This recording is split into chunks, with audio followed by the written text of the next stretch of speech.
안녕하세요. 오늘 책을 소개해 드릴 거예요. 뭐, 제가 전에 인스타에 올려서 보신 분들 계시겠지만, 제가 즐겨 듣는 팟캐스트가 있어요. 지적인 대화를 위한 넓고 얕은 지식이라는 팟캐스트가 있어요. 팟캐스트에서 거의 상위권에 있는 그런 건데, 처음에는 들어봤는데 재미가 없어서 안 들었었거든요, 제가. 근데, 이 네 명의 그 진행자가 있는데, 각자 자기의 관심 분야가 다 있어요. 그래서 한 주씩 돌아가면서 주제를 한 명이 정해서 그거에 대해서 자기 지식을 얘기해주면 나머지 진행자분들이 뭐 질문을 하기도 하고 토론도 하기도 하는 그런 형식인데 주제가 정말 엄청나게 다양하거든요. 근데 그 중에 이제 유일한 여성 진행자 닉네임이 김도인이라는 여성분이 계세요. 이분의 이제 전문 분야는 철학, 명상 이런 쪽이에요. 그래서 실제로 정말로 그 계룡산 같은 데서 명상도 하시고 그랬던 분이시래요. 나이는 30대 초중반 정도 되신 것 같은데, 이 팟캐스트는 어떻게 보면 어렵게 들릴 수 있는 얘기를 굉장히 쉽게 설명을 해주거든요. 그 자기의 전문 분야를 가진 진행자가 얘기를 하면 다른 분들은 거기에 대해서 잘 모르시니까 저희 같은 일반적인 사람들의 그 상식선에서 질문을 하면 대답을 해주고 근데 이제 모든 주제가 다 재밌진 않고요. 제 입장에서는 저는 이제 관심이 가는 주제만 골라서 듣는데 이 김도인이라는 분이 명상, 뭐 이런 철학, 심리 이런 거에 전문 분야예요, 이게. 근데 이분이 예전에 그 주제를 달았던 게 타인보다 민감한 사람이라는 내용으로 이야기를 해주신 적이 있어요. 근데 그때 제가 굉장히 정말 깊은 감명을 받았었거든요. 그래서 아, 내가 이상한 게 아니구나. 내가 민감한 거는 전혀 나쁜 것도 아니고 단점이 아니구나. 저는 민감한 게 단점이라고 생각하고 살았던 시기가 있었거든요. 그래서 그때 되게 막 마음속으로 위안을, 심리적인 위안을 굉장히 많이 받았어요. 그래서 그 뒤로 열심히 지대는 업야을 듣는데, 이번에 이 김도희님께서 책을 내셨어요. 그 제가 유튜브에 올렸던 호흡법, 보신 분들 계시겠지만, 거기에 제가 중간에 소개했던 호흡 명상법에 관해서 소개했던 게 이 책이거든요. 숨 쉬듯 가볍게라는 책이에요. 저는 책을, 가장 많이 읽었던 시기가, 글을 읽을 줄 알았던 때부터 초등학교 때까지 매일매일 한 두세 권씩 책을 읽었었어요. 근데 이제 읽었던 거를 또 읽고, 읽었던 거 또 읽고, 집에 그 어린이 명작, 동화는 아니고, 그 아시는 분들 있을 텐데, 하여간 나라별로 나눠져 있어가지고 저희 집에는 동화책 예전에 읽었던 그거 계몽사에서 나온 세계의 어린이 명작 그걸 보고 너무 반가워서 제가 샀다고 예전에 한번 말씀드린 적이 있는데 그 더 어렸을 때는 동화를 봤고 그 다음에는 이제 그 책을 소설처럼 돼 있는 되게 두꺼운 책이 있어요. 양장본 그거를 굉장히 많이 읽었었고 중학교 때 책방 같은 데서 그때 한참 심취했던 게 그 자서전, 에세이 이런 거를 굉장히 많이 빌려서 읽어봤었고 고등학교 때는 거의 안 읽었고 또 20대 초반에는 그 제가 하는 일이 그 좀 자유로워서 그 자리만 지키는 일을 했던 적이 있어요. 그래서 책을 봐도 아무도 뭐라고 안 해서 그때 한 2년 동안 책을 미친 듯이 봤었거든요. 그리고 직장을 다니면서 출퇴근할 때마다 소설책을 읽고, 근데 20대 후반에서 지금 나이까지 넘어오면서 책을 읽으려고 했는데 도저히 안 읽히는 거예요, 책이. 집중력이 엄청나게 떨어지고, 그 어떤 책에도 별로 흥미를 느끼지 못했었어요. 그런데 이 김도희님이 이번에 내신 책은 아 나한테 정말 도움이 될 것 같다 라는 생각이 들어서 예약 판매를 했던 거를 제가 주문을 해서 책을 받았었거든요. 근데 이거를 오늘에서야 읽었어요. 도착한 지는 한 달 정도 됐는데, 그런데 책을 읽는데 너무너무 재밌어가지고 제가 방금 막 책을 다 읽었거든요. 한 2시간 만에 다 읽은 것 같아요. 책은 총 230페이지 정도 되는데 너무 재밌어서 진짜 빨리 읽었어요. 근데 이거를 읽으면서 계속 들었던 생각이 제가 유튜브에도 올렸고 팟캐스트에도 올렸지만 내향적인 삶에 관한 이야기를 제가 2가지 에피소드로 나눠서 올린 적이 있잖아요. 하나는 그 칼럼 내향적인 삶을 옹호함이라는 그런 칼럼을 읽어드린 적이 있었고, 내향적인 사람들이 좋아하는 것들 해가지고 그런 리스트 같은 거를 읽어드리면서 제 얘기도 하고 그랬던 적이 있어요. 근데 유튜브와 다르게 또 팟캐스트는 제가 이 내향적인 그런 성격, 그런 삶에 관해서 얘기한 에피소드를 굉장히 잘 들으셨다는 분들이 많으셔가지고 이번에도 여러분들이 제가 이 책을 소개를 해드리면 관심 있어 하실 분들이 많을 거라는 생각이 들었어요. 사실 요즘에는 자기 전에 이북을 좀 읽어요. 읽는데 이제 보다 보면 졸리니까 그냥 잘 수도 있고, ASMR이 막 오늘은 듣고 싶은 게 별로 없을 때는 이북을 읽다가 자는데, 이거는 제가 그 종이책을 사서 사실 손이 안 가더라고요. 요즘에 이북에 약간 익숙해져 있었는데, 근데 읽는데 정말 이거는 흔히 생각하는 자기계발서 그런 책이 아니에요. 저는 자기계발서를 읽어보려고 시도를 했던 적이 있었는데, 뭐랄까, 저는 그런 걸 읽으면 점점, 이 사람은 이렇게 열심히 사는데 나는 왜 이렇게 게으를까? 상대적 박탈감 있죠. 이건 타고나기를 정말 나랑은 다른 종자다. 그리고, 나만 쓰레기인가? 이런 생각이 자기계발서를 읽으면 그런 생각이 너무 들고, 자기 개발서의 주된 내용은 나의 뭐 생활 습관, 뭐 성격을 고쳐라, 뭐 그런 거부터 시작이 되잖아요. 저는 도저히 못 고치겠는 거예요. 누가 고치라고 시켜서 고친다는 게 말도 안 된다고 생각하고, 물론 나도 잘 살고 싶고 행복하게 살기 위해선 이런 부분을 고쳐야 된다고는 생각하지만 막상 사람이 그게 안 되잖아요. 그런데 이 책은 자기계발서가 아님에도 불구하고 나의 뭔가 근본적인 문제, 내가 왜 이렇게 사는가,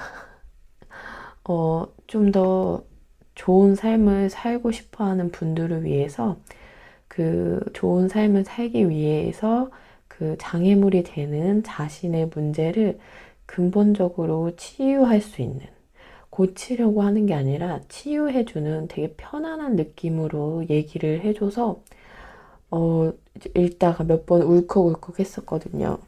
그래서 여러분들에게 소개를 시켜주려고요. 책을 읽자마자 간단하게 메모를 하고 지금 바로 녹음기를 켰어요. 잠깐 자세를 조금 편하게 바꾸고요. 차도 한 잔 마실게요. 이 책이 어떤 구성으로 되어 있냐면요. 6가지 챕터로 나눠져 있어요. 그러니까 여기서 이 6가지 중에 뭐 아무거나 하나만 골라서 읽으셔도 충분히 괜찮을 만한 그런 내용이에요. 첫 번째는 매일 반복되는 하루에 지친 당신. 그런 분들이 읽으면 좋을 만한 그런 내용이고, 두 번째는 내 마음속에 지워지지 않는 상처를 치유할 수 있는 방법. 그리고 심리적으로 탈진하는 그런 분들에게 도움이 될 만한 내용. 그리고 네 번째는 너무 예민한 성격을 가지신 분들에게 도움이 될 만한 이야기. 그리고 인생의 겨울나기라고 해서 뭐 흔히들 뭐 삼재 뭐 이런 얘기 하잖아요. 그래서 잘 되는 일도 없고 뭐든지 다 안 되는 것 같고 나만 뒤처지는 것 같고 그렇게 힘들 때 그런 분들이 보면 좋을 만한 그런 내용이고요. 여섯 번째는 의미를 잃은 인생. 더 이상 사는 게 무의미하다. 좀 나쁘게까지 생각하며 죽고 싶다. 이런 생각을 가지신 분들에게 도움이 될 만한 그런 내용들입니다. 그런데 여기서는 어떻게 하세요, 저렇게 하세요, 이렇게 하세요 라는 게 아니라 이 중간중간에 보면은 하나로 연결이 되긴 하는데 가상의 인물이 있어요. 시우라는 남자예요. 이 남자의 프로필이 뭐냐면 35세 남자고요. 직장인이에요. 이 사람을 대상으로 해서 이 사람의 성격 그리고 상처 뭐 그런 부분들을 나와 동일시 시킬 수 있도록 이렇게 해줘요. 이 시우라는 이름을 가진 남자는 5살 때 부모님이 이혼을 하셨어요. 그리고 엄마랑 같이 살다가 7살 때 엄마가 자기를 버리고 할머니한테 맡겨놓고 엄마가 나를 버렸던 게 굉장히 큰 상처가 있는 아이예요. 그리고 최근에 받은 상처로는 그 어머니에게 받았던 상처를 안고 살아가다가 20살 정도의 어떤 여학생을 만나는데 그 여학생하고 너무 사랑을 해서 10년간 교제를 했는데 실연을 당했어요. 그래서 또 상처가 굉장히 큰 이런 남자예요. 그래서 이 남자에게 나 자신을 대입을 시키면서 얘기를 이렇게 풀어나가는 그런 것들인데요. 당연히 책에 저작권이 있기 때문에 제가 다 읽어드리지도 못하고 내용이 워낙 방대해서 읽어드릴 수도 없어요. 그 윗집에 또 이런 중요한 얘기를 하는데 화장실을 쓰고 계시네요. 제가 이 김도희님을 워낙에 좋아해서 일단 책을 사고 보긴 했지만 일단 저는 너무너무 이 책의 목차와 잘 맞는다고 생각했던 게 물론 지금은 많이 나아졌지만 한동안 저를 이렇게 잡고 놓아주지 않았던 그런 몇 가지 문제점들이 있어요. 저에게도 불쑥불쑥 괜찮아졌다고 생각하면서도 불쑥불쑥 튀어나오는 그런 안 좋은 생각 그런 것들이 있는데 저한테는 그게 뭐가 있냐면 저도 이 시우라는 남자처럼 어렸을 때 굉장히 큰 상처를 받은 적이 있어요. 그리고 그걸로 인해서인지 뭐 타고난 기질이 그런진 모르겠지만 아마 반반인 것 같은데 남들보다 굉장히 예민한 성격을 가지고 있어요. 그리고 세 번째로 너무 게을러요.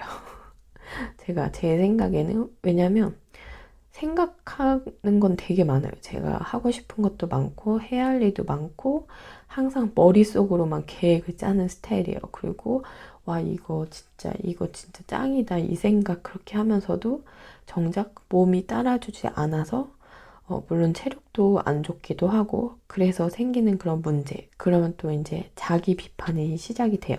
나는 왜 이럴까? 그리고 마지막으로 나 자신의 죽음도 그렇지만 죽는 거는 무섭다고 생각한 적은 없는데 그냥 좀 안 아프게 죽었으면 좋겠다. 막 고생고생 해가면서 아프다가 죽는 건 싫다. 그런 생각을 한 적은 있었는데 내가 사랑하는 사람, 우리 가족들, 내가 소중하게 생각하는 사람들의 죽음을 받아들이는 거를 막 상상만 해도 너무 막 힘든 갑자기 어느 날 내 곁에 떠난다면 그런 거에 대한 그런 불안감에 사로잡혀서 굉장히 힘들었던 적이 있었고 지금도 가끔씩 정말 뜬금없이 그런 생각이 막 밀려들 때가 있어요. 그러면 이제 잠을 못 자는 거죠. 그래서 저의 이 평소에 가지고 있던 이 고민과 내가 문제라고 생각했던 부분들을 이 책에 대입을 해보니까 너무나 저와 딱 맞는 거예요. 그래서 읽기 시작했는데 너무 재밌고 여러분들에게 소개를 시켜드리고 싶고 이 6가지 챕터 제가 말씀을 드렸잖아요. 이거마다 다 해결 방법이 있어요. 근데 이 해결 방법은 제가 말씀은 해드리지 않을 거예요. 왜냐면 책을 읽어보시면 되니까 제가 말씀드리는 것보다 당연히 책을 사서 보시는 게 낫고요. 이거는 광고가 아니고요. 협찬도 아닙니다. 그냥 제가 너무 좋아서 소개를 시켜드리는 거고요. 그러면 시작하기 전에 이 지은이 김도희 님이 이 책 보면은 이 표지에 써있는 김도희님의 이야기를 살짝 읽어드릴게요. 저의 시작은 단순했습니다. 행복해질 수 있을 거라는 기대가 있었어요. 그리고 10년이 흘렀습니다. 아주 오랜 시간 훼손된 나와 마주했어요. 그리고 다시 5년의 시간이 흘렀습니다. 많은 것을 잃었고 버렸고 받아들였죠. 그리고 원인이 규명된 삶은 매우 다채로운 사건들로 이루어지게 되었습니다. 이제 그 이야기를 당신과 나누려고 합니다. 그러면 첫 번째 챕터를 읽어드릴 텐데요. 다는 안 읽어드릴 거고요. 제가 중간중간에 밑줄 그어놓은 부분 읽어드릴게요. 시작하기 전에 팟빵으로 들으시는 분들 후기 좀 남겨주시고요. 하트도 좀 눌러주세요. 요즘에 다운로드 수는 굉장히 많아졌는데 순위가 잘 안 올라가네요. 부탁 좀 드릴게요. 그러면 시작하겠습니다. 제목은 매일 똑같은 하루. 이건 어떤 분들에게 추천을 해드리냐면 반복되는 일상에 지친 사람, 모든 것이 재미없고 무의미한 사람, 무언가를 바꾸고 싶은 생각조차 사라진 무기력한 사람, 새로운 활력이 필요한 사람, 이런 분들에게 권해드리는 내용입니다.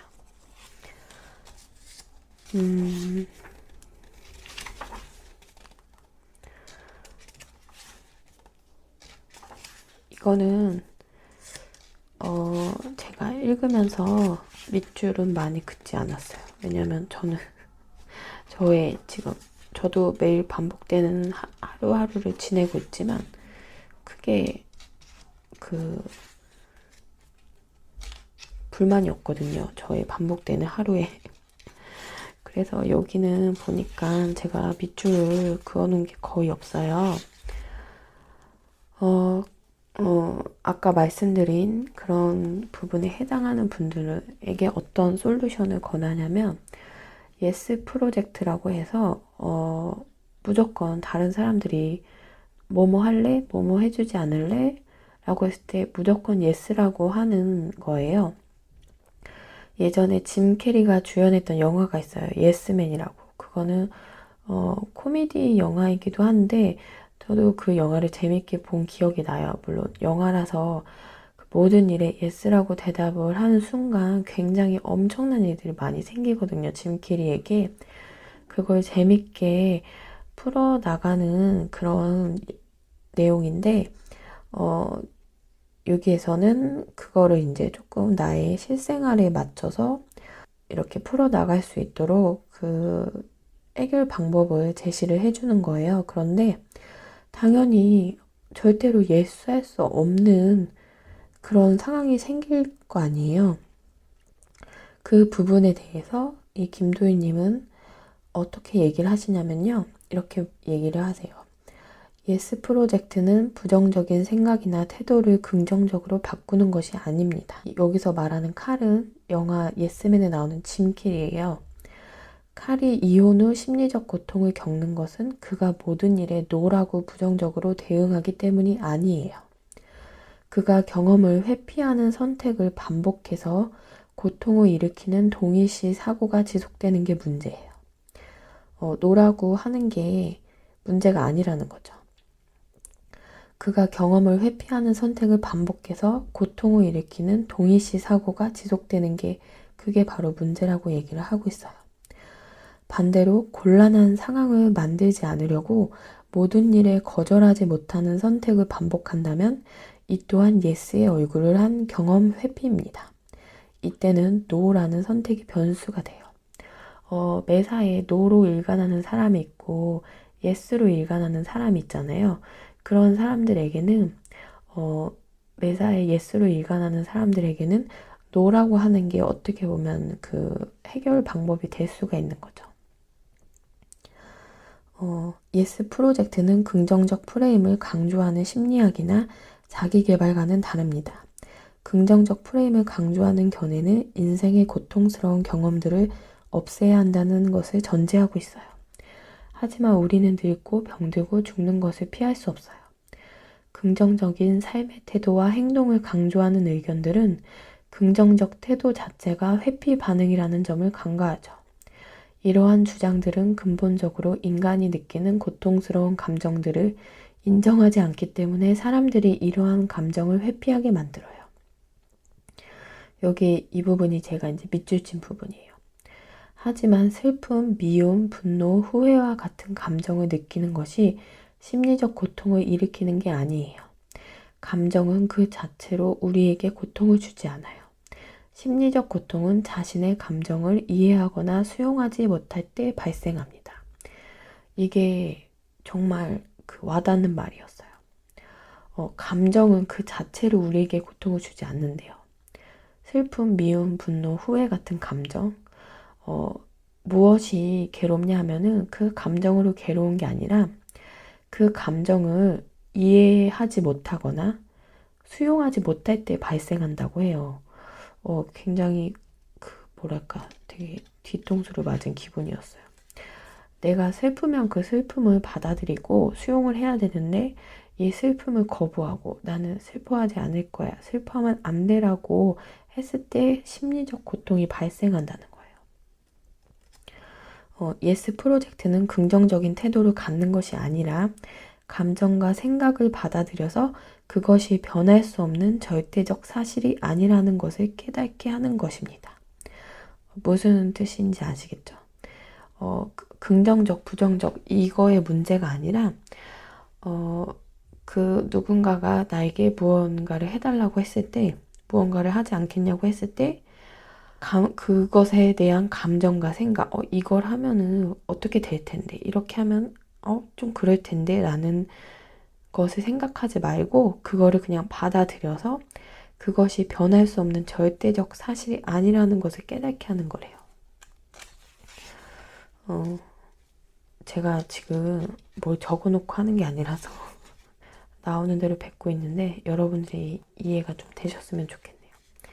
이제 제가 엄청나게 밑줄을 친 챕터가 나옵니다. 지워지지 않는 상처. 두 번째 챕터예요. 이거는 지워지지 않는 상처로 괴로운 사람, 과거에 얽매여 있는 사람, 반복되는 고통에 시달리는 사람, 텅 빈 마음으로 사는 사람에게 추천하는 챕터입니다. 여기 밑줄 친 부분이 너무나 많아가지고 제가 찾아볼게요. 자, 이 부분이에요. 내가 좀 더 괜찮은 사람이 된다면 더 이상 괴롭지 않을 거야. 당신은 자신을 계속 미워하거나 비판하면서 더 나은 사람이 되기 위해서라면 어떤 노력도 감수할 겁니다. 노력하면 고통으로부터 자유로워질 거라는 희망이 아직 마음속에 살아있기 때문입니다. 이처럼 과거의 상처에서 벗어나기 힘들면 자기한테 어떤 결핍이 있다고 생각하게 돼요. 제가 가장 힘들었던 게 이거예요. 나만 이렇게 그 상처에서 벗어나지 못하는 건가? 내가 어디가 부족해서 그런가? 나에게 결함이 있는 것 같다. 남들은 잘만 사는데 나는 왜 어떤 문제가 있어서 이렇게 고통에서 상처에서 벗어나기 힘든 걸까? 라는 게 저를 끊임없이 괴롭히던 부분이었거든요. 그리고 이 부분이 있어요. 당신은 스스로를 미워하고 상처 주면서 자기의 결점을 뜯어 고치려고 노력해왔죠. 그러나 그 모든 노력에도 불구하고 당신은 아직 고통의 미로 속에 있습니다. 자신을 고쳐갈수록 미로의 출구에 가까워졌다고 생각한 당신은 이 사실을 깨닫는 순간 절망하게 됩니다. 어떤 문제도 해결되지 않았고 여전히 미로 속에 있다는 것을 알게 될 테니까요. 마음의 상처를 지우는 게 아니라 이해할 때 당신은 비로소 자유로워질 수 있습니다. 더 나은 사람이 될 수 있다는 기대로 곧 행복해질 거라는 희망으로 자신을 미워하고 고치려고 하지 마세요. 저도 그렇고 많은 분들이 그러실 거예요. 내가 가진 상처를 잊어버리려고 하거나 아예 없던 일처럼 하려고 노력을 하는 게 정말 힘들어요. 근데 그런다고 해서 내가 곧바로 행복해진다는 보장은 없거든요. 그리고 그건 절대로 없어지는 게 아니라고 해요. 그 상처는.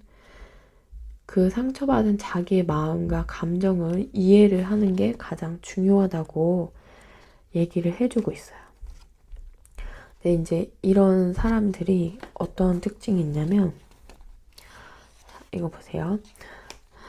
고통스러운 감정을 회피하려고 자신의 감정을 억누르다 보면 고통뿐만 아니라 모든 감정에 둔감해져요. 감정에 둔해지는 것은 현실에 대한 반응을 의도적으로 억제하거나 통제하는 거예요. 이런 시간이 지속되면 마음이 공허해지거나 모든 일에 무감각해지죠. 고통으로부터 벗어나기 위해서 행복, 기쁨, 사랑까지 모두 버리고 가는 것이 바로 도화원입니다. 도화원에 있는 당신은 고통으로부터 안전하다고 생각하죠. 하지만 당신이 현실을 외면하는 동안에도 인생의 소중한 시간들은 흘러갑니다. 사랑했어야 할 사람들이 지나치면서 꿈꿨던 삶을 실현하지 못한 채. 냉소주의에 빠져 있을 때는 스스로가 고통을 통해서 강인해졌다고 생각하지만 사실 냉소주의는 심리적으로 유약한 상태입니다. 냉소적 태도는 다시 상처받지 않기 위해 감정들을 무시하는 것에서 생겨납니다. 자신이 극복하지 못한 일을 아무것도 아닌 일이라고 무시하면 자신의 나약함과 실패를 부정할 수 있게 되거든요. 그래서 냉소주의는 자신의 문제도 다른 사람들의 문제도 해결하지 못하는 무능력한 상태와도 같아요. 단지 상처받지 않기 위해서 두려움을 무시하고 있을 뿐이죠. 강인한 사람들은 자신의 문제뿐만 아니라 소중한 사람들의 문제도 도울 수 있는 능력이 있습니다. 늪에 빠져 있는 사람을 비웃거나 무시하는 것이 아니라 그 사람의 손을 잡고 그곳으로부터 꺼내주는 거죠. 제가 과도기가 딱 요거였어요. 냉소주의. 나는 더 이상 상처받고 싶지 않으니 그 어떠한 조금이라도 내가 상처를 받는 일이 생길 것 같으면 그 상황을 회피하고 못 본 척, 못 들은 척 하면서 한동안 그렇게 지냈었거든요. 근데 그럼에도 불구하고 제가 행복해지는 건 아니더라고요. 그냥 항상 그 제로의 상태. 이제 겨우 내 상처가 치유됐다고 생각하는데 더 이상 상처를 받지 않기 위해서 다 그거를 못 본 척 해버리는 거예요. 내가 상처 받을 만한 일이 생기면. 그래서 한동안 제가 딱 이 상태였거든요. 그래서 이거에 대한 해결책은 뭐가 있냐면요. 인사이드 무비라는 거예요. 인사이드 무비라는 것은 자기가 상처를 받았던 그 시점으로 되돌아가서 다시 한번 그 상처를 마주하고 아주 천천히 자세하게 이렇게 그거에 대해서 기억하고 생각해내는 것이거든요. 그러면 이 고통에 대해서 읽어드릴게요. 고통으로부터 자유로워지기 위해서는 고통이 무엇으로 이루어져 있는지 알아야 합니다. 예스 프로젝트에서 설명한 것처럼 경험에 대한 인식 과정은 감각, 감정, 생각의 순서대로 진행돼요. 그래서 지워지지 않는 마음의 상처는 감각과 감정, 생각의 집합체로 이루어져 있습니다. 동시에 동일시 사고의 집합체이기도 하죠. 실제로 과거의 고통스러운 기억이 떠오르면 슬프고 불안한 기분이 들 뿐만 아니라 숨이 막히는 듯한 느낌이나 몸의 떨림, 식은땀 등 신체 감각도 함께 일어납니다. 그리고 의식하지는 못하지만 그 기억에 대한 생각들이 빠르게 일어나요. 몸의 통증과 긴장, 슬프고 불안하고 두렵고 끔찍한 기분, 난 늘 불행할 것이라는 생각, 사랑받을 만한 가치가 없다는 판단, 사람과 세상을 믿지 않겠다는 결심들이 뭉쳐져 있는 것이 시우에게 새겨진 상처의 모습입니다. 제가 앞에 말씀드렸죠. 이 가상의 인물 시우라는 남자에 대한 고통을 이제 예를 들어서 이렇게 책에서는 설명을 해주고 있어요. 그뿐만 아니라 과거의 상처에는 신체적 감각들이 저장되어 있습니다. 그래서 과거에 경험했던 일에 대한 강렬한 이미지가 떠오를 때 신체적 감각이 함께 나타날 수도 있어요. 시우가 엄마에게 버려진 일을 다시 경험하면 7살 때 시우가 느꼈던 강렬한 감각들이 다시 활성화돼요. 눈물이 흐르고 온몸이 떨려오죠. 어른이 되어서도 시우는 잠 못 이루는 밤이면 감당할 수 없는 불안감에 숨이 막히는 듯한 고통을 느낍니다. 시우의 불안은 늘 몸의 느낌과 함께 나타나요. 단순히 감정의 문제가 아니라 신체적인 반응도 그 상처를 받았을 당시에 그것들이 다 합쳐져서 그게 집합이 된다는 거죠. 그래서 그 비슷한 상황이 올 때마다 몸의 변화도 일어나고 점점 그게 커지는 거예요. 하지만 과거의 상처로 괴로워질 때 자기 몸의 느낌을 알아차리기는 힘들어요. 마음의 상처가 항상 몸의 느낌과 함께 나타난다는 것을 모르기 때문이죠. 몸의 느낌은 사람마다 달라요. 고통스러울 때 내 몸이 어떻게 반응하는지 알기 위해서는 몸의 감각을 관찰하는 연습이 필요해요. 잊히지 않는 과거의 고통스러운 일은 한참 시간이 지난 후에 다시 떠올려도 마치 지금의 일처럼 생생하게 느껴져요. 그래서 그 기억을 잊으려고 노력하죠.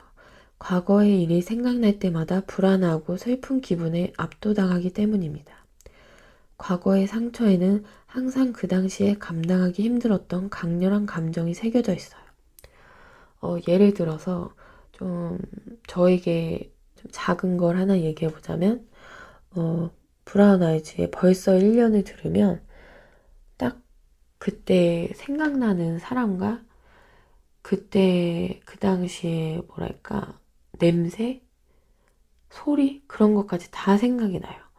그 노래가 엄청나게 유행이었을 때 제가 좋아하는 사람이 있었는데 그 사람하고 했던 얘기, 그 사람의 표정, 그리고 그 사람과 같이 있었을 때 그 공기의 냄새, 소리, 그런 게 확 이렇게 밀려 들어와서 그 이별 노래가 들으면 이제 헤어진 지 얼마 안 되신 분들이 그렇게 다 자기 얘기 같다고 하잖아요. 그거랑도 좀 비슷한데 저는 실제로 그때 그 노래를 너무너무 많이 들어가지고 그런지 순식간에 슬퍼지더라고요. 그 노래를 들으면. 그거랑 비슷한 얘기겠죠. 예를 들자면 시우는 자신이 버림받지 않기 위해서 다음과 같은 삶의 태도를 가지기로 결정합니다. 나는 아무에게도 마음을 열지 않을 거야. 이제 시우는 자신이 만든 고립된 세계 속에서 모든 것을 바라보게 됩니다. 자기가 좋아했던 여기서 시우는 10년 동안 너무 사랑했던 여자친구한테 이별을 당하죠. 그래서 이제 다시는 마음을 열지 않을 거야. 왜냐면 너무 힘드니까 내가. 그러면 이제 고립된 세계에 갇히게 된다는 그런 이야기를 하고 있습니다. 또 이런 얘기가 있어요. 지워지지 않는 상처의 특징. 감당하기 어려운 마음의 상처가 끝내 지워지지 않는 이유는 과거의 상처로부터 생긴 감각, 감정, 생각이 새로운 경험을 할 때마다 다른 반응들과 자동적으로 연결되기 때문이에요. 당신이 만든 세상이 아무리 고통스러운 곳이라도 한번 만들어지면 저절로 유지되고 확장되는 거죠. 그 감정, 그 상처는 물론 내가 어떤 일로 인해서 생긴 감정들이 있고 그런 상황들이겠지만 어쨌든 그걸 만들어낸 건 나 자신이기 때문에 그게 한번 만들어지면 얘네가 지들이 이렇게 증식을 하는 거예요. 7살 때 엄마에게 버려진 사건과 현재 소영과 이별한 사건은 서로 다른 사건입니다. 하지만 버려지는 것이 반복된다고 생각하는 시우에게는 과거에 느꼈던 신체적 감각이 다시 활성화되죠. 그러니까 엄마가 나를 버렸을 때 느꼈던 감정, 여자친구가 나를 떠났을 때 감정, 그 상황은 다르지만 감정은 좀 비슷하잖아요. 버려졌다는 그 상처. 그러면 그때 느꼈던 신체적 감각들도 다시 살아나는 거예요. 그래서 엄마의 경우, 여자친구의 경우에 그런 그 부정적인 그런 것들이 그 2배로 커지게 되는 거죠. 불안은 근육이 지속적으로 긴장하는 신체적 반응이에요. 신체의 각성 상태가 유지되면 쉽게 잠을 이룰 수 없기 때문에 시우는 불면증을 겪는 거죠. 시우가 이별 노래를 들을 때마다, 연인들의 모습과 마주칠 때마다 세상은 버려지는 곳이라는 생각 C와 절망감 E가 연합됩니다. 시우는 다시 버려졌다는 절망감에 슬퍼합니다. 시우는 고통스러운 세상을 사는 절망한 자로서 세상을 보고 들어요. 마지막으로 시우는 자기 때문에 소연이가 불행해졌다고 생각해요. 주변 사람들의 결혼 소식을 들을 때마다 엄마에게 버려져 홀로 남겨졌던 외로움 B와 나는 결함이 있다라는 생각 F가 연합됩니다. 그래서 그는 사랑할 수도 사랑을 받을 수도 없는 결함을 가진 자신의 외로움이 소연이의 마음을 삼켜버렸다고 생각하죠. 제가 방금 한 얘기가 이렇게 이해하기 쉽게 설명이 되어 있는 거죠. 엄마가 나를 버렸을 때 외로움, 떨림, 호흡곤란, 절망감 이런 것들이 그 소연하고 헤어지면서 또 약간 비슷한 그런 감정이 또 생길 거 아니에요. 그러면 얘네들이 합쳐지는 거예요. 자동적으로 연합이 된다고 해요. 이때부터는 시우가 불안을 느낄 때마다 거대한 세트들의 연합이 활성화됩니다. 시우가 단지 빠르게 걸어서 호흡이 가빠지는 것만으로도 엄마에게 버려졌을 때 생겨난 감정사 세트 1에 ABC 전체가 연결될 수 있어요. 시우는 빠르게 걷다가 갑자기 우울하고 불안해지면서 과거의 일들을 떠올리게 돼요. 이것이 우리가 통제할 수 없이 문득문득 괴로운 감정과 생각에 휩쓸리는 이유입니다. 그래서 과거의 경험으로부터 발생한 고통은 시간이 지날수록 사람을 만성적 우울증으로 몰고 갈 수 있어요. 그러니까 뜬금없이 문득문득 엄청 그럴 때 있잖아요. 기분이 이상해질 때. 그때가 왜 그런지 너무나 명확하게 설명을 해주고 있죠. 벌써 되게 많이 녹음을 했네요. 조금 건너뛸게요. 그러니까 이렇게 새로운 경험을 할 때마다 이를 처리하는 상향식 과정이 자동으로 이루어지는 것은 세상을 살아가는 데 활용할 수 있는 자동 업데이트가 가능한 개인용 빅데이터가 생긴 것과 같아요. 새로운 경험을 할 때마다 그 경험을 이해하는 데 활용할 수 있는 정보와 관련된 자동 연관 검색어가 실시간으로 뜨고 빅데이터는 이와 연관된 정보들을 스스로 조합해서 새로운 정보를 출력하는 거죠. 우리는 날 것 그대로의 경험을 하지 않아요. 새로운 경험을 할 때마다 우리는 자신만의 빅데이터에 저장된 기존 정보들을 통해 그 경험을 해석합니다.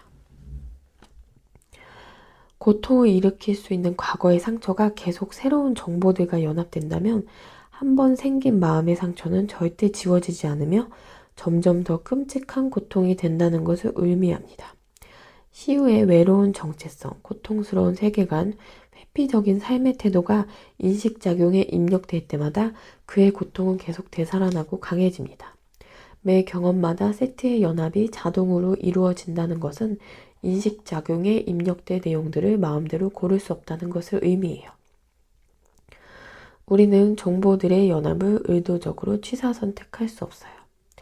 채식주의자들이 메뉴를 결정할 때 육류를 제외하는 것처럼 연합될 수 있는 자원들 중에서 고통과 스트레스를 유발할 수 있는 생각들은 빼주세요 라고 주문할 수는 없습니다. 이어서 읽어드릴게요. 시우가 겪은 사건들은 모두 개별적인 경험이에요. 엄마에게 버려진 일, 소연과의 이별 노래를 듣고 연인들을 보고 친구의 결혼식 소식을 들은 일은 모두 별개의 사건들이죠. 하지만 그때마다 시우는 그 개별적인 경험들이 마치 연결되어 있는 것처럼 이야기로 만들어요. 그래서 다양한 경험에 대한 인식의 집합체들은 일관적인 이야기로 구성되고 이렇게 이야기로 구성된 내용들이 나라는 느낌으로 지속적으로 주는 거죠. 만약 인식의 집합체들이 뭉칠 때 일관적인 이야기로 연결되지 않는다면 모든 경험에 대한 인식들은 단편적이고 단절되어 있을 거예요. 그리고 가장 중요하게 제가 별표를 쳐놓은 부분이 있네요. 이 부분을 읽어드릴게요. 경험을 통해서 자동적으로 일어나는 신체적 감각이나 감정, 생각은 마치 날씨와도 같아요. 감정과 생각은 내가 경험하는 나 자신, 세계를 이해하기 위한 결과값이에요. 그러므로 자신이 갖고 있는 고통을 이해하고 그로부터 자유로워지기 위해서는 감정을 없애는 것이 아니라 이해해야 해요. 우울이나 슬픔, 외로움, 분노, 두려움과 같은 감정들을 마치 해충처럼 박멸하려는 강박적인 태도가 오히려 개인을 우울함에 질식하게 만들어요. 언제 어디서 나를 고통스럽게 하는 감정들이 일어날지 모르기 때문에 늘 감정에 대한 노이로제 상태에 놓이죠. 감정은 없앨 수 없기 때문에 부정적인 감정이 완전히 사라져야 행복해질 수 있다고 생각한다면 끝내 절망합니다. 자존감은 행복, 사랑, 기쁨과 같은 긍정적인 감정만을 느끼는 사람에게 주어지는 상장이 아니에요. 자기가 느끼는 감정을 이해하는 사람은 자신의 인생을 이해하고 받아들일 수 있어요.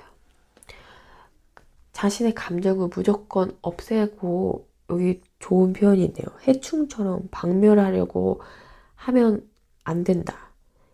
그 감정을 이해해야 한다는 가장 중요한 메시지가 이 부분에 나오죠. 이어서 마지막 부분을 읽어드리면요. 자기의 인생을 수용할 수 있으려면 그것을 이해할 수 있는 지혜가 있어야 합니다. 자신의 상처를 이해하는 것은 고통으로부터 스스로를 자유로워지게 합니다. 상처를 이해하는 것은 자신을 사랑하거나 남을 용서한다고 되는 것이 아니에요. 삶을 이해하는 것은 모든 일을 다 용서하는 것과 달라요. 상처를 이해하면 용서할 수 있는 마음이 생길 수 있지만 강요된 용서는 당신을 더 고통스럽게 할 뿐입니다. 자기에게 일어나 버린 일을 이해할 때 그것을 받아들일 수 있는 통찰이 생겨나요. 아는 것만이 당신을 자유롭게 할 수 있습니다. 그런 거죠. 무조건적으로 주변에서 저 사람이 잘못을 했는데 주변에서 그냥 용서해. 그래야 네가 이기는 거야. 이런 식으로 용서를 종용하는 경우도 있죠. 그럴 때 그래, 내가 용서하면 되지. 그 나의 감정에 대해서 완벽하게 이해를 하고 그 상황을 이해하지 못한 채로 용서를 해버리는 것은 잘못된 것이라고. 아니야, 이 표현은 좀 그렇다. 강요된 용서는 나를 더 고통스럽게 한다고 하네요. 그러니까 나 자신을 위해서 내 감정을 이해하고 그것을 받아들일 때 가장 자유로워질 수 있다는 그런 이야기입니다. 여기에 대한 솔루션은 어떤 게 있냐면요. 요거 간단하게 얘기해드리면 방법이 있는데, 내가 기억할 수 있는 가장 내가 상처를 받았던 그 나이대로 돌아가서 명상을 하는 건데, 요 부분은 책으로 확인을 하시면 되고요. 다음 챕터를 읽어드릴게요. 다음 챕터는 심리적 탈진이에요. 이건 생각이 너무 많아서 괴로운 사람, 바로 접니다. 복잡한 마음에 휘둘리는 사람, 이것도 바로 접니다. 신체적, 정신적으로 에너지가 모두 소진된 사람, 제대로 일에 집중하지 못하는 사람에게 추천하는 그런 이야기입니다. 심리적 탈진은요, 정확히 말하면 반복적으로 자신의 기분이나 생각에 신경을 쓰기 때문에 생겨요. 자신의 부적절한 기분이나 문제 상황에 대해서 반복적으로 생각하는 것을 심리학자 수잔 놀렌 혹스만은 반추적 반응이라고 정의합니다. 반추는 원래 소처럼 섬유소가 많은 식물을 먹는 동물이 음식을 소화시키는 과정을 말해요. 섬유소가 너무 많으면 소는 한 번에 소화시키지 못하기 때문에 씹어서 삼킨 풀을 개원해 다시 씹는 과정을 반복합니다. 그래서 어떤 일을 되풀이해서 생각하는 것을 반추한다라고 하죠. 혹스만은 우울증에 취약한 사람들이 우울한 기분을 다루는 방식에서 다른 사람들과 다른 특징을 보인다는 점을 알아냈습니다. 이들은 우울한 기분이나 사건을 겪을 때 자기의 심리 상태에 집중하는 반추적 반응을 더 강하게 보였던 거죠. 우울한 기분이 아니라 그 기분을 다루는 방식이 문제였어요. 스트레스를 받는 상황에서 자기의 기분이나 생각을 반추하면 나쁜 기분이나 생각들이 없어지는 게 아니라 불어나요. 반추적 반응은 우울하고 무기력한 기분과 부정적인 생각을 부풀리고 지속시키는 특징이 있거든요. 반추적 반응 양식이 그 자체로 부정적인 것은 아니에요. 반추적 반응 양식은 문제를 해결하기 위한 정보 처리 과정과 같아요. 그래서 우울한 기분이 들면 왜 우울한지에 대해서 생각하게 되죠. 그런데 자신의 심리 상태를 지속적으로 반추하면 현재 하고 있는 일에 집중하지 못하고 자신의 기분이나 생각에 계속 휘말리기 쉬워요. 반추적 사고는 생각을 확산시키는 역할을 하기 때문에 내가 왜 우울한지에 대해서 생각할수록 우울한 기분과 관련된 생각들이 더 증폭돼요. 그래서 우울하거나 무기력한 기분에서 벗어나지 못하게 되죠. 기진맥진한 느낌, 숨막히고 답답한 느낌, 우울하고 짜증나는 기분, 일 처리에 대한 생각들로 몸 상태도 나쁘고 기분은 더럽고 머릿속이 터질 것 같죠. 이렇게 스트레스를 받아서 생긴 부정적인 기분이나 생각은 마음이 신속하게 문제를 처리하도록 주목하게 만들어요. 그런데 이러한 심리적 내용을 반추하기 시작하면 생각이 빠르게 확산되면서 더 많은 생각을 유발합니다. 그러니까 나의 그런 우울한 이런 기분들을 왜 내가 우울할까? 그거에 대해서 깊이 생각하다 보면은 해결책을 찾기보다는 그냥 그 감정에 빠져들어서 우울한 그런 관련된 생각들로 점점 확산이 된다는 거죠. 자동적으로 문제를 처리하는 마음 상태에서 벗어나려면 집중력을 키워야 해요. 강한 집중력은 스트레스를 강화하는 반추적 반응 양식에서 벗어나 자신이 원하는 일에 집중할 수 있게 해주거든요. 이건 제 얘기네요.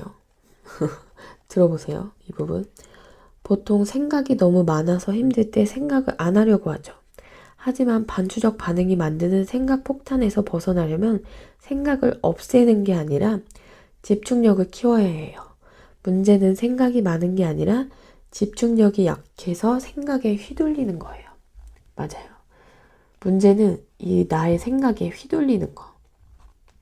그리고 여기서 또 하나 제가 깨달음을 얻은 부분이 있다면, 보세요.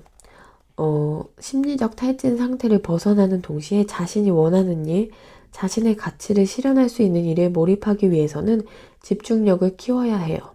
보통 우리가 집중력이 좋다라고 이야기할 때 쓰이는 집중력을 인지과학에서는 선택적 주의라고 말해요. 우리에게 유입되는 무수한 정보 중에서 단 한 가지의 대상만을 집중적으로 조명하는 정신적 능력이죠.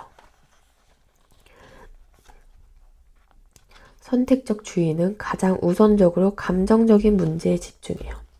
선택적 주의의 관심 대상인 1순위는 스트레스입니다. 그래서 기분이 안 좋으면 일이 손에 잡히지 않는 거죠. 선택적 주의가 처리해야 할 강력한 신호를 내는 감정적인 문제로 향하기 때문이에요. 과도한 스트레스를 받는 상황이라면 집중력을 빨아들이는 블랙홀이 마음에 있는 것과 같아요. 심리적 탈진 상태에서 벗어나기 위해서는 휴식이 아니라 집중력을 길러야 합니다. 휴식 상태에서는 활동량이 감소하기 때문에 오히려 자기 기분에 더 많이 신경 쓸 수 있어요. 일단 그 상태로부터 벗어나는 것이 중요해요. 의도적으로 주의의 대상을 선택할 수 있는 능력은 삶에서 행복을 누릴 수 있게 해주는 매우 중요한 역할을 합니다. 제가 좀 스트레스 많이 받으면 엄청 많이 자거든요. 평소에도 많이 자긴 하는데 진짜 어마어마하게 자요. 18시간, 20시간 이렇게 자거든요. 그게 제 딴에는 스트레스를 받으니까 나는 휴식이 필요해 해서 선택을 하는 건데 여기서는 휴식이 아니라 집중력을 길러야 한다고 하네요. 이 말이 정말 맞는 것 같아요. 그래서 여기서 벗어나기 위해서 이제 호흡 명상을 추천을 해주고 있어요. 방법이 되게 간단하고 쉬워요. 근데 이 부분은 역시 책에서 확인하시면 되고요. 그러면 이것도 역시 제가 무릎을 탁 치게 만들었던 챕터, 너무 예민한다. 이 분들은 자기가 버거운 사람, 내성적 소심함, 신경과민 등의 평가로 힘든 사람, 스스로 결함이 있다고 생각되는 사람, 자기를 미워하는 사람. 옛날에는 여기 다 해당됐었는데 지금은 해당되는 게 없어요. 약간 제가 셀프로 고쳤어요, 많이. 여기 보면은요, 또 정말 위안이 되는 글이 있습니다. 자기가 예민한 거에 대해서 좀 부정적으로 생각하시는 분들에게 도움이 될 만한 위로가 되는 말이에요. 내가 가지고 있는 나에 대한 믿음들은 언젠가 느꼈던 감정, 예전에 했었던 생각을 나와 동일시한 결과입니다. 당신은 언제부터인가 이러한 자신에 대한 믿음을 스스로 갖게 되었겠죠. 또는 남들이 얘기하는 대로 믿었을 수도 있죠. 어쨌든 너무 예민한 나라는 당신의 믿음은 스스로를 버겁게 만들어요. 특히 까다롭다, 유난스럽다, 감정적이다, 소심하다, 사회성이 부족하다처럼 예민하다와 비슷한 표현들은 부정적으로 많이 쓰여요. 모두 당사자를 비난하는 의도가 포함되어 있죠. 그래서 예민하다는 평가를 지속적으로 받으면 예민한 나에게는 문제가 있어 라고 생각하기 쉬워요. 스스로를 이해하지 못할 경우에는 주변 사람들의 평가를 그대로 믿게 되니까요. 너무 예민해서 고민이라면 자신을 고치려고 하지 말고 자기 자신을 이해해야 합니다. 심리적 문제들은 내 몸과 마음의 특성을 잘 모르고 있을 때 생기거든요. 나 자신이 내 삶이 버거운 건 나한테 어떤 문제가 있어서가 아니에요. 단지 자기가 세상에 반응하는 방식에 익숙하지 않은 것 뿐입니다. 예민하신 분들, 예민해서 고민이신 분들에게 정말 위로가 많이 되는 말이죠. 여기 보면은 그 민감성 테스트가 있어요. 질문이 23개가 나오는데 이 중에서 12개 이상을 예스라고 하면 당신은 매우 민감한 사람일 가능성이 높대요. 그래서 제가 테스트를 해봤거든요. 23개 질문 중에서 저는 19개가 해당이 되더라고요. 민감한 게 맞긴 맞나 봐요. 이 테스트도 역시 책에서 확인해 보세요. 자, 그러면 민감성을 이해하기 위해서는 나의 민감성, 먼저 기질이 무엇인지부터 알아야 합니다. 기질은 유전적으로 타고나기 때문에 태어났을 때부터 어느 정도 결정되어 있어요. 활동성, 반응 강도, 민감성, 접근성, 기분, 좌절 반응, 주의, 산만성, 규칙성 등 9가지로 분류해요. 각각의 기질은 사람마다 포함되는 정도가 다를 수 있고 우열 관계로 평가할 수 없어요. 어떤 상황에서는 좋은 기질이 다른 상황에서는 나쁘게 보일 수도 있거든요. 그냥 다양한 것 뿐이에요. 경험에 대한 반응을 결정하는 기질이 사람마다 다양하다는 것을 알면 기질을 우열 관계로 평가하지 않게 돼요. 대신 자신의 특성에 맞게 행동할 수 있는 능력을 키울 수 있습니다. 지구력이 높은 사람은 오랜 시간 동안 노력함으로써 문제를 해결할 수 있는 장점이 있어요. 하지만 다양한 일에 관심을 갖는 것은 어려워해요.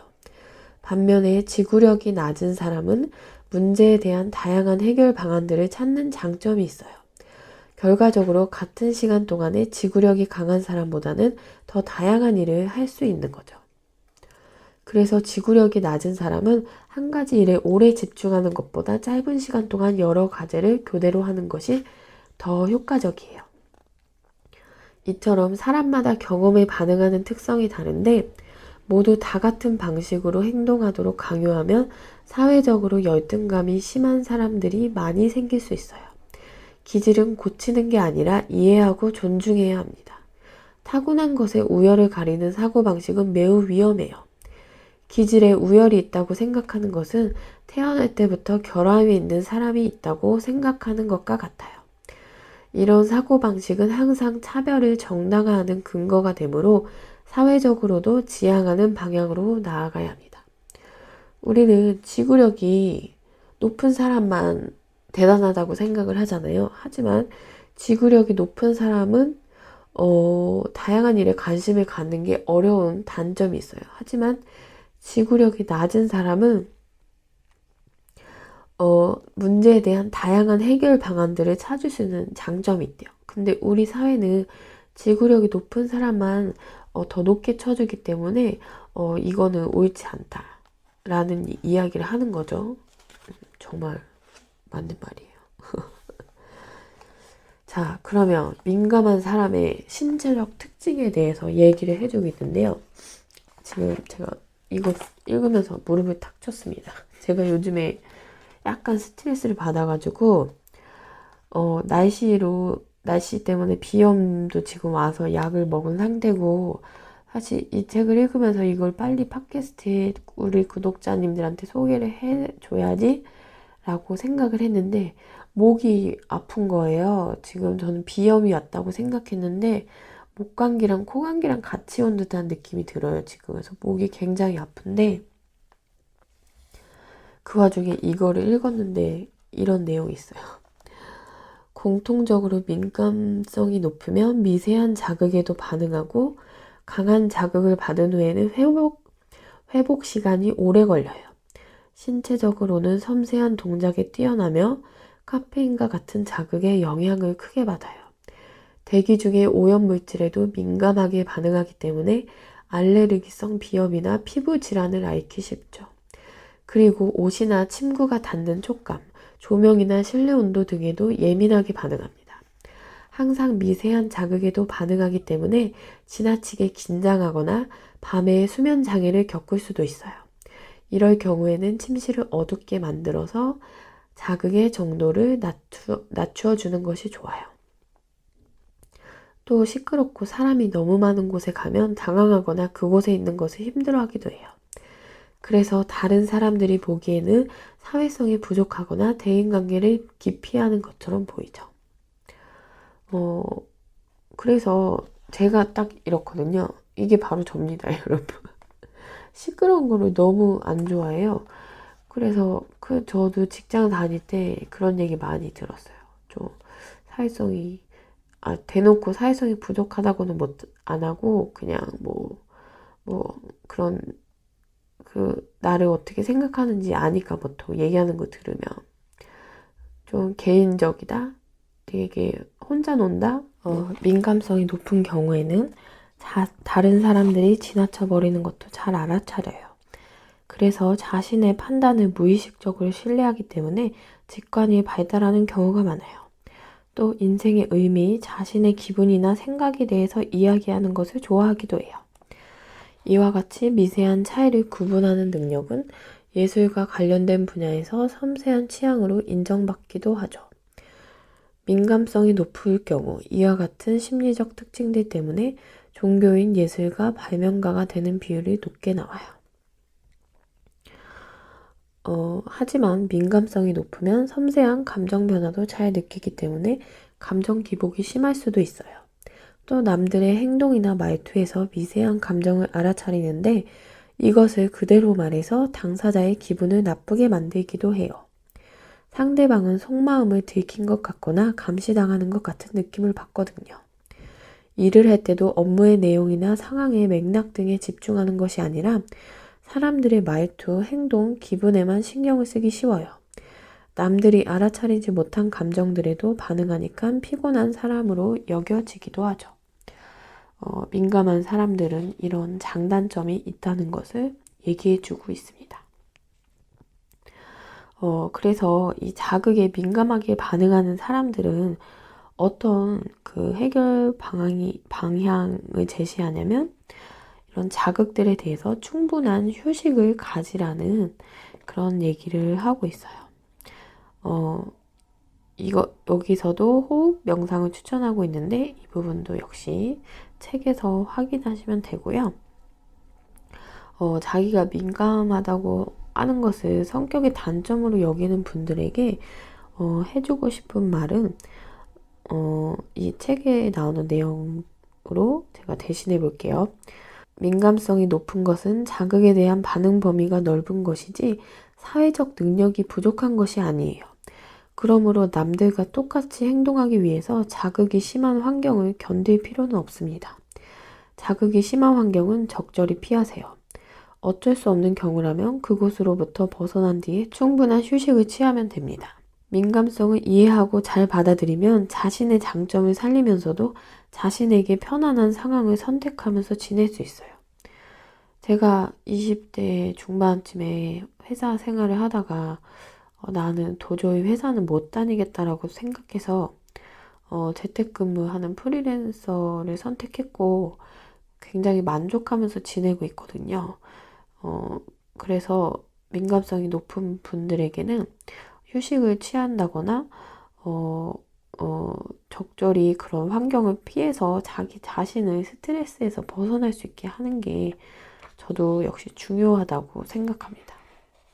하지만 너무 민감한 거는 솔직히 단점이 될 수도 있죠. 그러니까 이런 부분을 어떻게 해결해야 하냐면 운동을 통해서 해결을 하라고 여기서 말씀을 하시는데 저는 운동도 막 굉장히 막 격한 운동이 안 맞아요, 몸에. 그래서 저는 한동안 그 요가를 굉장히 열심히 했던 적이 있어요. 그때 굉장히 내 자신이 건강해졌다고 느꼈고 심리적으로도 굉장히 좋은 상태였거든요. 근데 요가도 그런 마냥 릴렉스하기만 한 운동은 아니거든요. 좀 요가도 격하게 할 수가 있어요, 충분히. 그래서 힘들면은 막 심장 박동 막 뛰고 막 얼굴 빨개지고 이러거든요. 그래서 저는 이때 알고 요가라 했던 건 아니었지만 저도 모르게 저의 민감한 성격을 해결하기 위해서 제가 이런 선택을 했었네요. 지금 읽어보니까 굉장히 신기해요. 그 운동을 하는데 왜 운동을 해야 하는지에 대해서는 이 책에 자세히 나와 있어요. 아, 뭐야, 그런 얘기 누구나 다 할 수 있지. 운동하면 뭐 좋아지는 거 누가 몰라? 라고 하지만 이 부분을 왜 운동을 해야 되는지 여기 나와 있는 걸 읽으면 아, 정말 운동을 해야겠구나 라는 생각이 드실 겁니다. 그럼 5번째 챕터, 인생의 겨울나기라는 부분이 있어요. 이 부분은 상실을 경험한 사람, 삶에서 지키고 싶었던 것들을 잃은 사람, 계속된 실패에 괴로운 사람, 오랜 시간 동안 정체되어 있다고 느끼는 사람에게 추천해 드릴 만한 그런 챕터입니다. 여기는 요 내용 자체가 조금 짧기 때문에 저도 짧게 읽어 드릴게요. 상실이 계속되면 누구라도 불안하고 주눅들 수밖에 없어요. 모든 것을 잃으면서도 아무것도 할 수 없는 자신에 대한 비참함을 마주하게 될 때 지금까지 해온 나의 노력과 살아온 삶에 대한 회한만이 남습니다. 불안하고 아무것도 할 수 없는 무기력한 상황에서는 외부의 환경, 사람들의 말과 시선에 휘둘리게 되죠. 세상의 모든 것이 나를 마음대로 휘두르고 유린하지만 단 한 사람, 나 자신만은 스스로를 어찌해보지 못하는 시간을 살아내고 계신가요? 이 시간을 이 책에서는 겨울의 시간이라고 말하고 있어요. 겨울의 시간은 모든 것을 상실하는 시간이지만 사람마다 다른 모습으로 찾아와요. 그래서 주역에서는 그 고통의 시간을 크게 막힌다거나 계속해서 구덩이에 빠진다라고 표현해요. 사람마다 다양하게 겪는 겨울의 모습을 누구나 공감할 수 있게 비유를 들어서 말해준 거죠. 무슨 일을 해도 성과가 나지 않는 시기를 보낼 때도 있고 아무리 두드려도 열리지 않는 문을 손이 뭉개지도록 두드리면서 왜 열리지 않는지 도대체 열리기는 하는 건지조차 알 수 없는 시간을 보낼 때도 있어요. 소중하게 여겼던 것, 삶에서 반드시 지키고 싶었던 것들을 무참히 잃기도 하며 오랜 시간 동안 인생을 바쳤던 직장, 사람, 인생의 목표로부터 버림받기도 하죠. 내 인생의 전부였던 것들이 사라지면서 지나온 삶에 대한 회한만이 남은 채로 비참한 자신을 마주봐야 하는 순간, 우리는 어떻게 해야 할까요? 와, 진짜 윗집에서 물을 엄청나게 쓰네요. 거슬린다면 정말 죄송합니다. 사실 제가 굉장히 피곤한데 오늘 이걸 꼭 녹음을 하고 싶어서 하고 있는 거라서 그냥 강행을 하려고 합니다. 자, 그러면 인생의 겨울이 찾아왔을 때 괜찮다고 긍정적으로 생각하려고 하지 마세요. 긍정적인 자세를 강조하는 모든 주장은 마치 인생에 겨울이 없는 것처럼 행동하라고 강요하는 것과 같아요. 내가 실패자이기 때문에 겨울의 시기가 춥고 힘들고 외롭고 불안한 게 아니에요. 겨울은 누구에게나 고통스러운 시간입니다. 겨울인데 난 안 추워, 덥네, 여름 같네라고 느껴야 한다는 생각이 더 병적인 강박증이 아닐까요? 겨울이 오면 누구나 옷을 두껍게 입고 살을 애는 듯한 추위 속에서 몸을 웅크리고 살 수밖에 없어요. 자신에게 소중한 것들을 상실하면서 그렇게 겨울이라는 시간을 살아내야 합니다. 이것도 역시 부정하지 말라는 거죠. 긍정적으로 생각하려고 하지도 말고 그냥 받아들이라고 하는 거예요. 우리는 어려서부터 늘 무언가를 얻고 이루는 삶이 정상적이라고 배워요. 지금 이 시대가 강조하는 삶의 방식은 플러스죠. 모든 상황을 인간이 통제할 수 있다고 믿으며 더 성취하고 늘 진보하는 것이 정상이라고 여기길 강요합니다. 하지만 늘 성취하려는 방식이 삶의 모든 순간에 적용되는 지혜는 아닙니다. 인생의 계절이 바뀌면 삶의 방식도 그에 맞게 달라져야 해요. 플러스는 삶의 방식 중 하나일 뿐이에요. 플러스 삶의 방식을 강조하는 주장들은 인생에서 일어나는 일을 완벽하게 통제할 수 있다는 사고방식의 근거에 있어요. 하지만 부와 명예로 늙거나 병드는 것을 더뎌지게 할 수는 있어도 이로부터 완전히 벗어나게 할 수는 없어요. 인생에서 일어나는 가장 큰 상실인 죽음은 모든 사람이 통제조차 할 수 없는 사건입니다. 이처럼 자신의 인생에서 일어나는 고통스러운 일들은 결국 스스로 이해할 수밖에 없어요. 제가 자기 개발서를 싫어하는 이유 중에 하나죠. 이 시대가 강조하는 삶의 방식은 플러스예요. 마이너스가 없죠. 더 성취하고 늘 진보하고 성공하는 게 정상이라고 여기를 강요하는 거. 이게 참 저는 이해가 안 가더라고요. 자, 그러면 이 겨울을 어떻게 보내야 하나? 멈춰야 한다고 얘기를 하고 있어요. 멈추는 것은 더 나아가는 것이 아니고 이 겨울인 상태에서 잠시 멈춰 있는 거예요. 이전까지 해왔던 성취하려고만 하는 방식으로는 대축의 상황을 극복할 수 없습니다. 멈추지 않으면 역량을 쌓을 수 없기 때문에 시간이 흘러도 상황이 더 악화되기만 해요. 물이 차오르지 않고 옆으로 계속 퍼져서 흘러가면 크게 막힌 상황을 절대 넘어설 수 없어요. 그래서 인생의 변화를 알아차리지 못하고 무리하게 일을 추진하면 자신의 살을 깎는 아픔이 있을 거라고 표현한 거죠. 삶의 흐름에 제대로 대처하지 못하며 나아갈 수 있는 출구가 닫혀버립니다. 멈추는 것은 실패가 아니라 도약을 준비하는 지혜예요. 우리 흔하게 표현한 게가 그거죠. 개구리가 점프를 하기 위해서는 잠시 멈춰서 그 도움 닫기를 하기 때문에 더 높이 뛸 수 있다. 그런 얘기를 이해가 가기 쉽게 표현을 해주고 있는데요. 이 멈추는 것을 이제 비우는 것이라고도 말하기도 해요. 아까는 플러스만을 강요하는 그 사회에서 마이너스, 비우는 지혜에 대해서도 얘기를 하고 있습니다. 비우는 지혜를 기르기 위해서는 삶이 영원하지 않다는 것을 연습하는 것이 중요합니다. 모든 사람은 자신의 삶이 영원히 지속될 것처럼 생각하면서 살아가요. 그렇기 때문에 죽음은 누구에게나 가장 고통스러운 일이 되죠. 자신의 삶이 영원하지 않다는 것을 자각하면서 산다면 죽음이 고통으로 다가오지 않을 테니까요. 우리는 자신의 삶이 유한하다는 것을 의식적으로 연습할 필요가 있습니다. 뭐 그런 얘기하죠. 다 부질없어. 죽으면 끝이야. 그거는 너무 비관적인 생각이지만 내가 천년만년 살 거라는 그런 기대와 희망은 가지면 안 된다는 거죠. 우리나라 재벌 그런 총수들 보면은 어떻게든 오래 살려고 몸에 좋다는 거를 다 먹지만 어쨌든 사람은 누구나 죽잖아요. 그래서 돈이 아무리 많아도 죽으면 끝이니까 그 건강에 대한 중요성도 있고, 그리고 내가 죽는다는 것을, 언젠간 죽는다는 것을 받아들이고 준비하는 마음의 자세가 필요하다라는 얘기를 하고 있어요. 여기서 영화 세상의 끝까지 21일이라는 영화를 추천을 해줬어요. 근데 제가 이 영화를 안 봤더라고요. 제가 만약에 이 영화를 보고 재밌으면은 영화 스토리에서 소개를 시켜드리도록 할게요.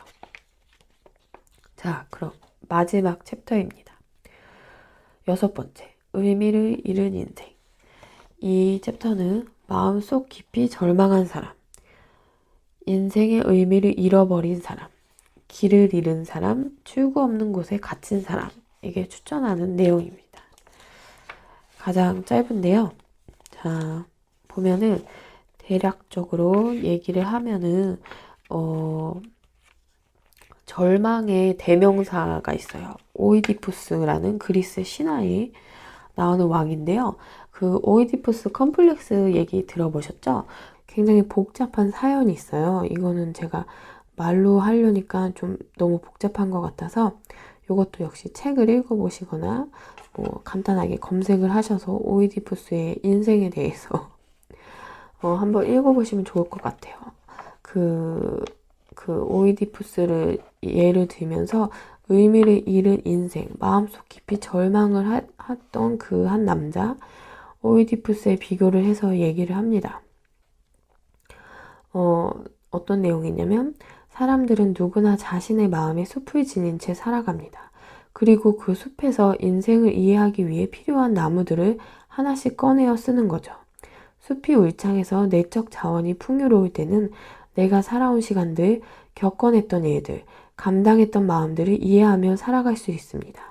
그러다 살아내는 것만으로도 벅찬 시간들이 계속되면 문득 자신의 마음이 텅 비었다는 것을, 일상생활을 살아가기 위한 내적 자원조차 모두 고갈되었다는 것을 깨닫게 되죠. 행복한 삶을 위해서는 두 가지 자원이 필요하다고 말하고 있어요. 외적 자원과 내적 자원. 외적 자원은 경제적인 자립을 뜻한다고 해요. 그런데 이 외적 자원만 충족될 경우에는 내적 자원이 부실해질 수밖에 없는 상황이 오는 거죠. 그래서 우리는 살면서 외적 자원과 내적 자원의 적당한 균형을 맞추면서 살도록 노력하는 것이 가장 행복할 수 있는 그런 길이라고 얘기를 하고 있는데, 여기서 내적 자원은 인생을 이해할 수 있는 힘이라고 간단하게 표현을 하고 있어요. 내적 자원은 자신의 경험을 이해할 수 있게 해주는 마음의 자원, 정신 능력과 같은 의미입니다. 심리적 고통은 자기가 자기 인생을 이해할 수 없는 상태예요. 이는 자신이 경험하는 것들을 이해할 수 있는 내적 자원이 결핍된 상태와도 같아요. 근데 저는 외적 자원과 내적 자원 중에 선택을 무엇이 먼저냐라고 한다면 내적 자원이 먼저라고 이야기를 하고 싶어요. 자신의 마음속이 풍요로울 때 그런 백수여도 자신의 내적 자원이 풍부한 사람은 언제든지 외적 자원을 더 풍부하게 할 수 있는 기회를 가지고 있는 사람이라고 생각을 하거든요. 그래서 외적 자원도 중요하지만 내적 자원이 더 중요하다는 생각을 했습니다. 그래서 이런 깊은 절망감을 가진 사람들한테는 어떤 해결 방안을 제시하냐면 이방인의 시간이라는 그런 방법이 있어요. 이거는 삶을 이해할 수 있는 정신적 능력을 단련하기 위해서는 이방인의 시간이 필요합니다. 삶의 문제들을 낯선 자의 입장에서 고민하고 성찰할 수 있어야 해요. 라고 하는데요. 이거는 명상이나 이런 것들보다는 인문학은 절망에 이른 사람들을 구원할 수 있을 때 비로소 살아 숨쉴 수 있어요. 일주일에 한 번 마음의 숲에 나무를 심는 시간을 가져보세요. 한 편의 영화, 낯선 곳에서의 사색, 독서, 사회 문제에 대한 고민, 당신이 숲을 가꾸는 방법은 무엇인가요? 라고 되어 있는데요. 이걸 읽으면서 약간 반성을 했던 게 저는 내적 자원을 중요하게 여기는 사람이기도 하고 굉장히 개인적인 사람이라서 저 자신에게만 온전히 관심이 많았던 사람이거든요. 그래서 어떻게 하면 내가 행복해질 수 있을까? 그런 고민을 굉장히 많이 했던 사람인데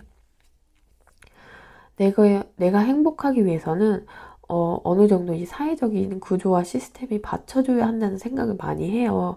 그러면 내가 가만히 있으면 이 사회적인 시스템이 더 발전을 하느냐? 그건 아니거든요. 개인들이 모여서 노력을 하면 그때서야 비로소 사회적인 시스템도 발전을 하기 때문에 너무 개인적으로 살기보다는 여기서 말하는 것처럼 어, 사회 문제에 대한 고민 이런 것들도 꾸준히 해야 되고 어느 정도는 노력을 해야지 같이 더불어 발전을 할 수 있다는 그런 생각을 해봤습니다. 제가 처음에 또 앞부분에 인트로에 수다를 약간 떨어서 이러다가는 2시간 넘겠다 하는 생각이 들어서 중간에 좀 빨리빨리 진행을 했어요. 그리고 목이 엄청 아프네요. 진짜 감기가 왔나 봐요. 저는 비염이 온 줄 알았는데 여러분들께 이 책 숨쉬듯 가볍게는 어떤 이유로든 상처를 받고 자신도 알 수 없는 이유로 스트레스를 받는 것 같고 우울함의 이유를 찾지 못하는 분들에게 정말 추천을 해드리고 싶은 책이고요. 요즘에는 진짜 책을 안 읽게 돼요, 제가. 근데 이 책을 읽으면서 다시 한번 다시 책을 읽어야겠다라는 생각이 들었어요. 여러분도 책 많이 읽으시고요. 가을은 또 그 독서의 계절 아닙니까?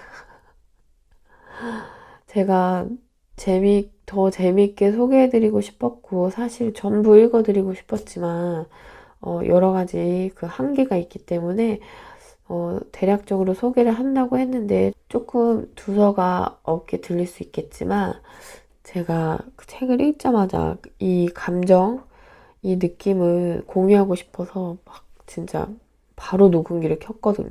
그래서 가장 좋은 방법은 이 책을 숨쉬듯 가볍게를 읽어보시는 걸 추천해 드립니다. 여러분 모두 행복하시고요. 다음에 또 정말 제가 깊은 감명을 받은 책이 있다면 이런 식으로도 한번 소개를 해드리는 것도 괜찮을 것 같아요. 그럼 모두 편한 밤 좋은 잠 주무시고요. 감사합니다. 수데비였습니다.